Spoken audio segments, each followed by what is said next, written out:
All right. Hello, and good evening, everyone. My name is Davon Rees. I'm the CEO and founder of Vestor, and we are here to present you a webinar on self-directed IRAs. And we have Paul Herbst here with Equity Trust, and he's going to walk us through self-directed IRAs. A lot of folks don't know about self-directed IRAs and how they can use their retirement to invest in real estate.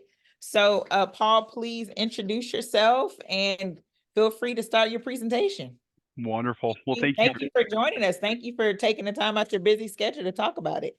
Of course. Thank you so much for having me on, Devon. Really appreciate the opportunity here to speak to the advantages of self-directed IRAs and how to unlock retirement assets to fund more investments and to fund more investments where people can diversify their retirement portfolio and ultimately find success into going ahead and investing into alternative assets and assets that might not be so traditional in nature. So just a brief history about us here. Formerly Midland Trust. We were acquired by Equity Trust in 2023 and actually rebranded as Equity Trust Institutional Services. It's been a wonderful acquisition that we've all been very happy to be a part of. The Equity Trust family has been very welcoming into bringing us in and into the effort that has gone into the rebrand between the two organizations. It's been a real treat to be acquired by Equity Trust. I went from working for a custodian administrator that did 8 billion assets under custody, and now being a part of a family that does 45 billion assets under custody. There's just so much opportunity. Equity Trust has over 334,000 accounts. They've been in this industry for a very long time. They were actually one of the founders in the self-directed IRA industry. This company has been around for now over 50 years. We're celebrating our 50th year this year, which is very exciting. Over 400 different associates are part of the ETC family. So a lot of shaking and moving with over 2 million transactions done a year. Just a wonderful organization to be a part of, and many different office locations. I'm speaking to you here today in Sioux Falls, South Dakota, where we currently hold our charter. We also have offices located in the Loop in Chicago. We're going to be headquartered in Cleveland, Ohio, but we also have another Fort Myers office down there in Florida as well. Recently, before that acquisition, we were actually named the best self-directed IRA custodian for private equity by Forbes Advisor, which was very high praise. A lot of efforts had gone into that nomination between our team and the relationships they built with general partners over the many years, and just very happy to be honored with that reward. So what is a self-directed IRA?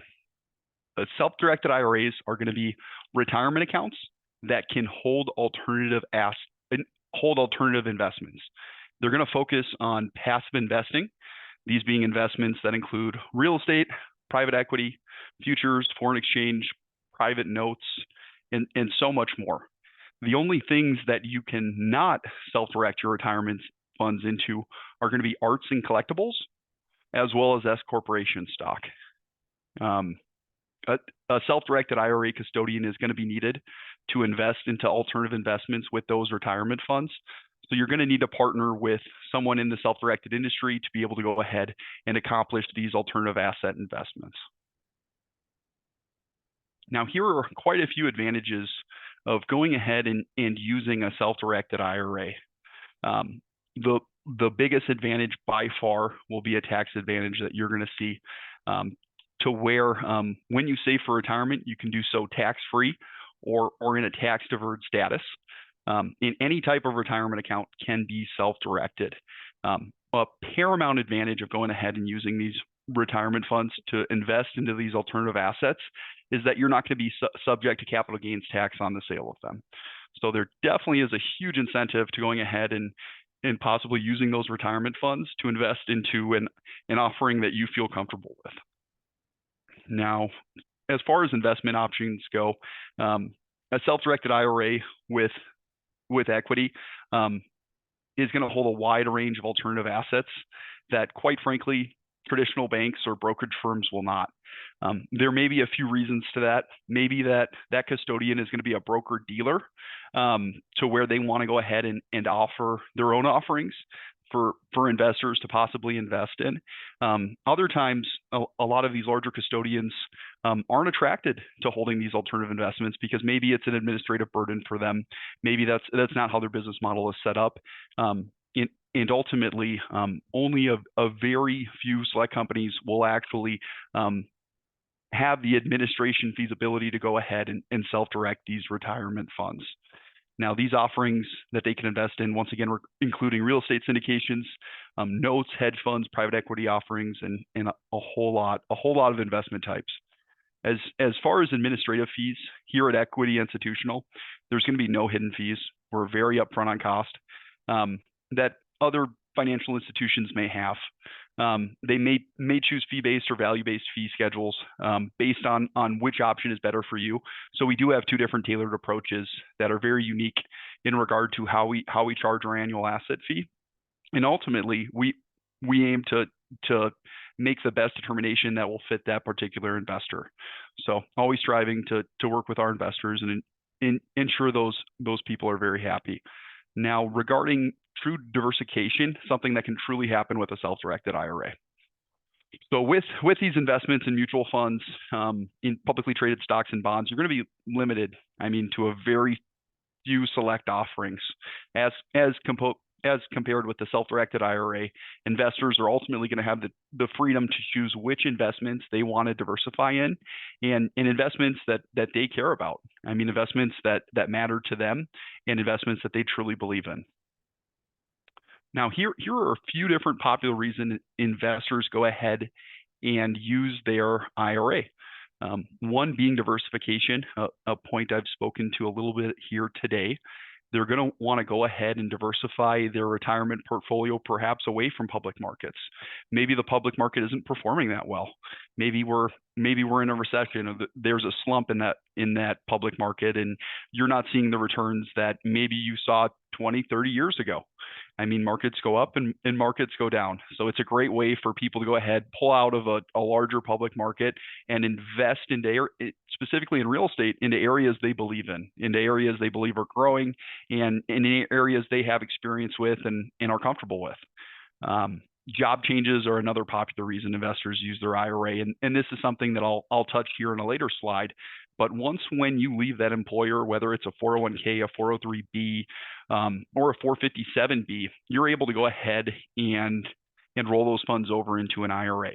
So we commonly see when individuals are changing jobs or finding new employment, that they'll go ahead and actually roll over those funds that are held at a previous employer to an IRA, to where they can go ahead and self-direct those funds into the offerings that matter to them. Now, illiquidity. They may have personal funds tied up in different deals. They may have a lot of personal liquidity, maybe tied up in other investments at the time where they don't have personal funds to go ahead and allocate towards a deal or an investment offering, which is where a self-directed IRA could really be leveraged to go ahead and get invested into an offering that someone may or may not have personal funds for. I work with a plethora of investors who even have the liquidity to go ahead and invest into a deal, but they would rather go ahead and self-direct their retirement funds due to that capital gains tax that will not have to be paid, because they are investing with those retirement funds. Which leads me to tax mitigation. Something that I've been harping on here already early on in this presentation, but while those capital gains tax don't apply, the write-off on losses will not apply either. So just something very, very important to know. Now, previous employer retirement plans in regards to what type of accounts can be used. A 457B is going to be for state or local government entities. At the federal level, that would look like a thrift savings plan, to where you could actually go ahead and roll those funds over into an IRA to self-direct those funds. A 403B is going to be for some charities as well as school systems. Another type of retirement vehicle to which you could roll over, and a 401k, which most people are going to be common with, is going to be a retirement savings plan that's going to be constructed for those employees. Now, IRAs, individual retirement accounts, traditional IRAs being one of these are going to be pre-tax accounts. There are tax deductions for making those contributions to a traditional IRA account, and you're going to be doing so with those pre-tax dollars. Now, in the traditional IRAs, when you go ahead and start taking those out later in life, they're going to be taxed as ordinary income. The contribution limit for them is going to be $7,000 here in 2024, or $8,000 with the catch-up limit if you turn 50 in this calendar year, if you're 50 and older. Required minimum distributions also apply to traditional IRAs. So now at the age of 73, you're going to have to go ahead and start taking some of those distributions later on in life. Now, with the Roth IRA here, these are going to be post-tax funds. These are going to be tax-free and penalty-free in regards to any withdrawals you make for those contributions that you put into the account. After a 5-year period, you can start taking those contributions back that you had placed into the account after that half decade has transpassed. Now, with the Roth IRA, these are going to have the same contribution limits, that being $7,000 if you're under 50. If you're 50 and older, you're going to have an extra $1,000 catch-up limit to get you to the $8,000 contribution. Roth IRAs are also subject to MADGI, which is going to be a modified adjusted gross income. Now, that's going to be something you're going to want to work with a CPA to go ahead and get to what that limit is. But there is going to be a limit. If you're single, it's going to be $146,000, and if you're filing jointly, it's going to be $230,000. When you increase over that limit, you're not able to directly contribute to a Roth IRA. Now, something which you could do is often referred to in our industry as a backdoor conversion, a Roth backdoor conversion. It's been around since 2010. And it is a great way for people to go ahead and continue to add to that post-tax account.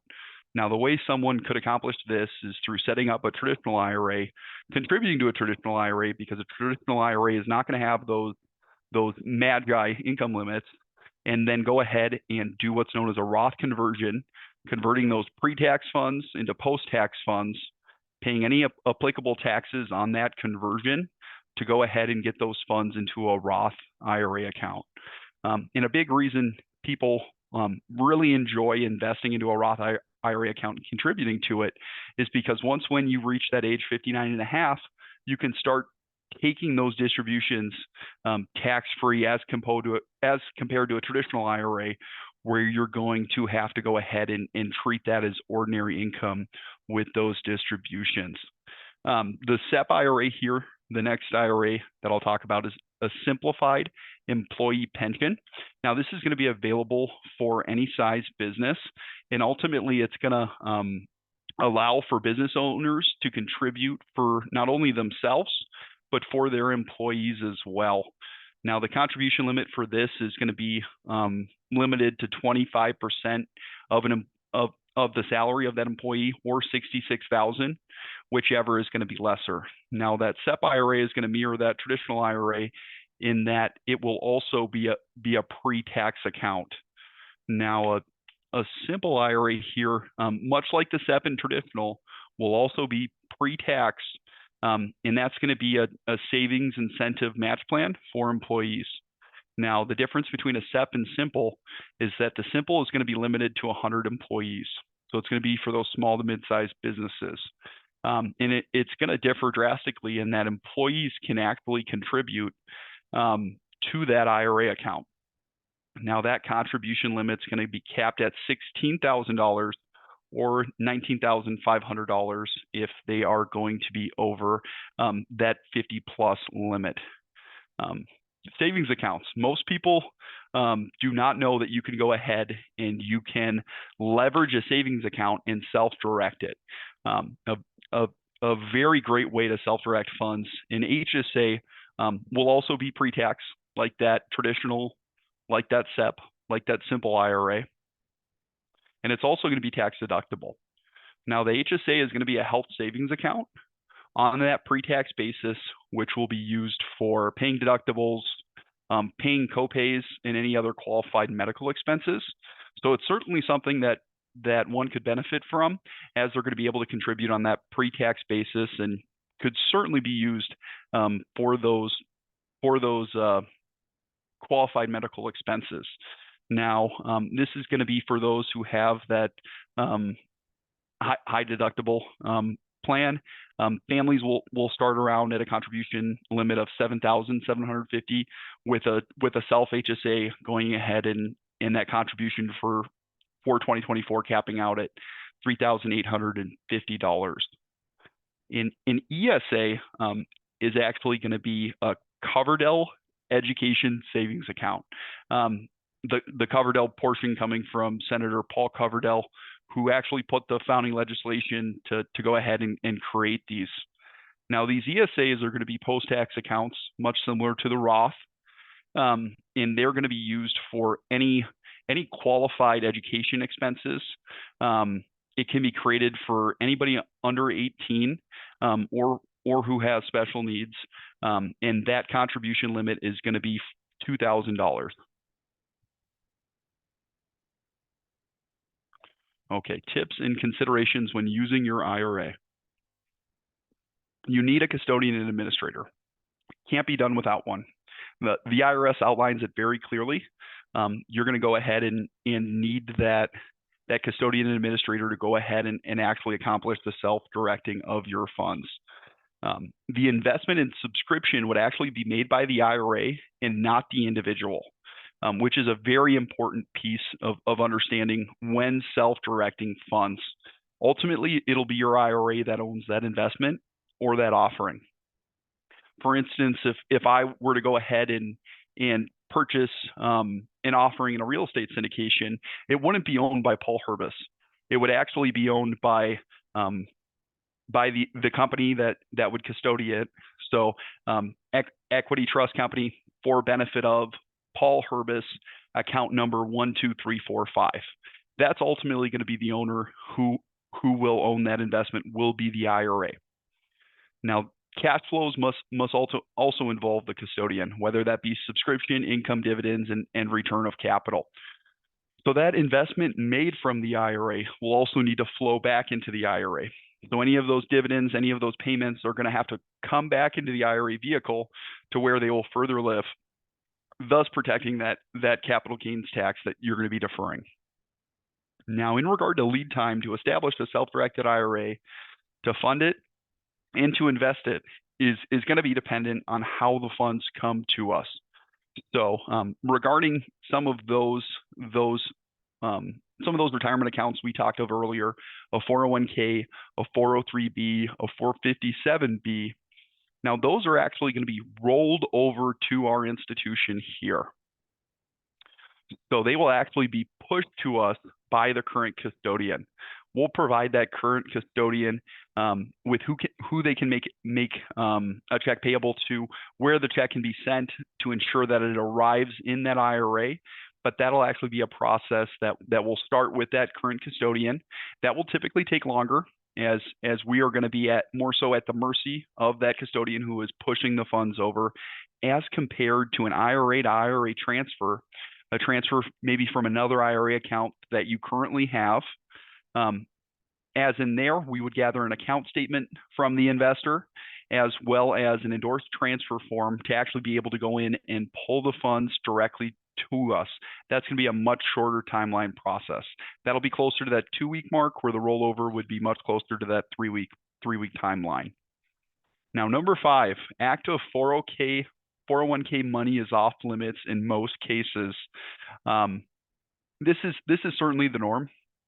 So any active employer where you currently have maybe a 401k, a 403b, et cetera, The plan administrator is going to be the one who will decide if you're able to roll those funds over or not.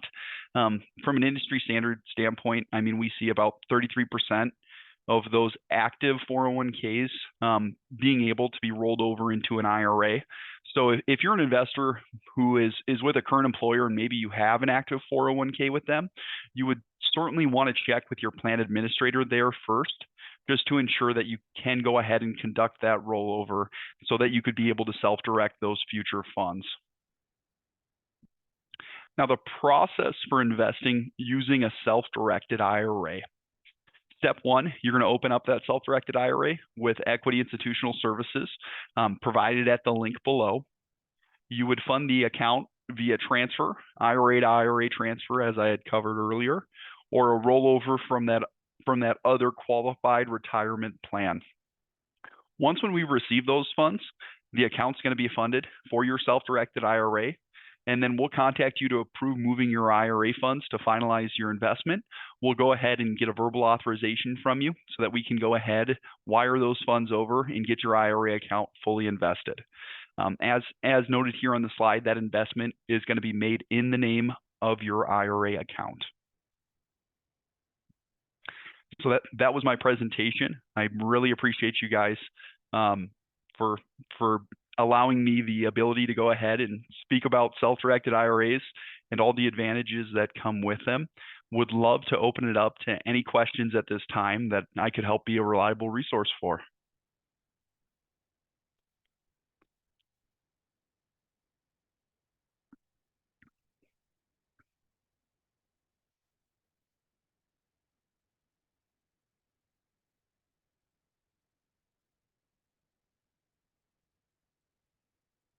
Well, no questions at this time. That's more than fine. You can go get a hold of me here at this number, 605-799-8620. I would say, wait a minute, Paul. There's always a question. I was like, wait a minute. It's always a question. There you go. It says, what do you suggest for people that has a SURS account? Okay, and this is in the Google Zoom chat? Yes, in the webinar chat. Okay, let me go ahead and pull that up here. It says, what do you suggest for the people that has a SURS account?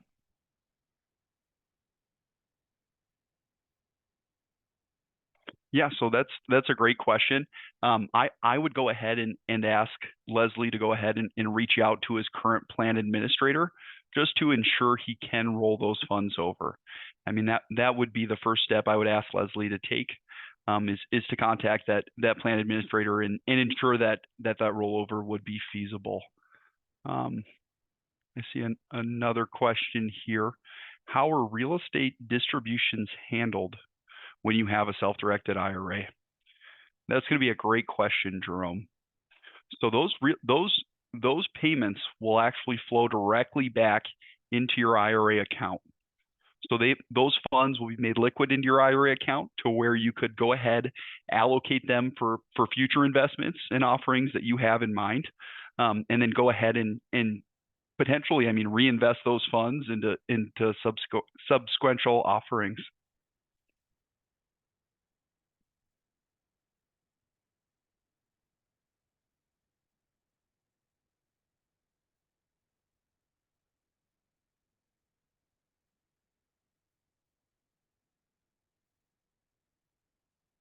Great questions, guys.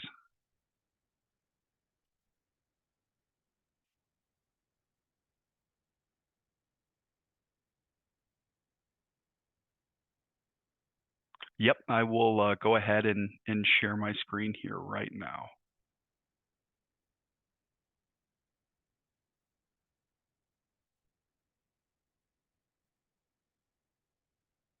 All right, can you guys see my screen?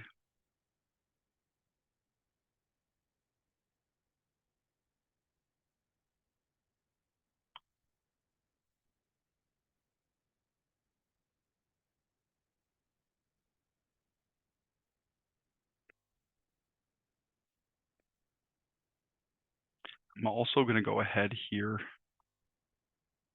and drop it in the chat as well.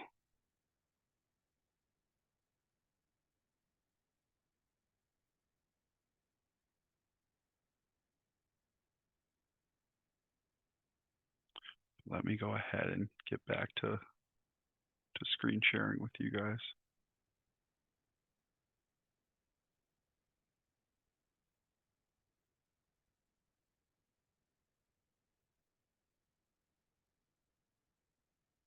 Okay, can you see my screen, Devon?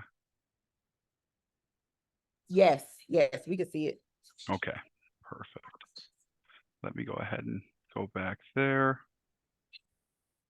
And then I'll send the information as well. You'll get a replay.